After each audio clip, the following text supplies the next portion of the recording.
కాదేది కల్తీకి హనర్వం అన్నట్లు తయారైంది. ఈరోజు మన బ్రతుకులు ప్రతి దాంట్లో, ప్రతి ఆహారంలో కల్తీ. ఈరోజు హైదరాబాద్ కమిషనరేట్ పరిధిలోనే 36 టన్నుల కల్తీ నెయ్యిని పట్టుకున్నారు. ఎవరు అంటే దీనికి సంబంధించినటువంటి హైదరాబాద్ కమిషనర్ టాస్క్ ఫోర్సెస్కి చెందిన Hyderabad food adulteration surveillance team ఈ యొక్క ఆపరేషన్ ని చేపడితే ఒక్క చోటే 25.5 టన్నుల కల్తీ నెయ్యి, అలాగే 10.5 టన్నుల ముడి సరుకుని పట్టుకోవడం జరిగింది. ఇంతకుముందు మనం చూసాం కరీంనగర్ లో ఆవు ఎముకలతో తయారు చేస్తున్నారు, అదే పశువుల ఎముకలతోటి కొవ్వుతోటి నెయ్యిని తయారు చేసి అమ్ముతున్నారు అని చెప్పి అప్పుడు కొంతమందిని పట్టుకోవడం జరిగింది. అయినా సరే ఏదో ఒక రూపంలో మనకి ఈ కల్తీ నెయ్యి అనేది మార్కెట్లోకి వచ్చేస్తుంది. అయితే కొంతమంది చెప్తుంది ఏంటంటే బ్రాండెడ్ కంపెనీలు కొంతవరకు ఇంత కల్తీ చెయ్యవు అని కొంతమంది చెప్తున్నారు. కానీ ఏది నమ్మాలో ఏది నమ్మకూడదో తెలియదు. మనమైతే ఈ నెయ్యిని ఎక్కువగా పిల్లలకే పెడతాం, పిల్లల కోసం కొంటాం. ఇలాంటి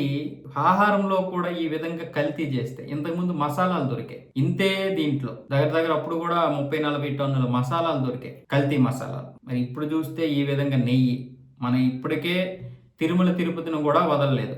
ఆ సాక్షాత్తు శ్రీ వెంకటేశ్వర స్వామికే ఈ కల్తీ నెయ్యి ఇది తప్పలేదు. ఆ లడ్డూలో కూడా కల్తీ నెయ్యి కలిసిందని చెప్పి పెద్ద రాద్ధాంతమే జరిగింది. అయినా సరే అందరూ తప్పించుకున్నారు. అది బయటకు వచ్చింది కానీ దోషులు అనేది ఎవడు తేలలేదు.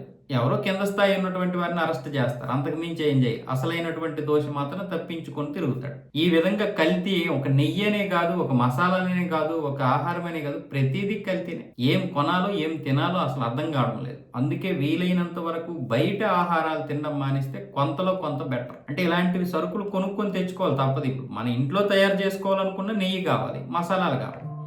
ఆ మసాలాలకు బదులు నెయ్యికి బదులు మనం ఏమైనా పాలు కొనుక్కొని, మళ్ళీ ఇక్కడ పాలు కూడా కల్తీనే.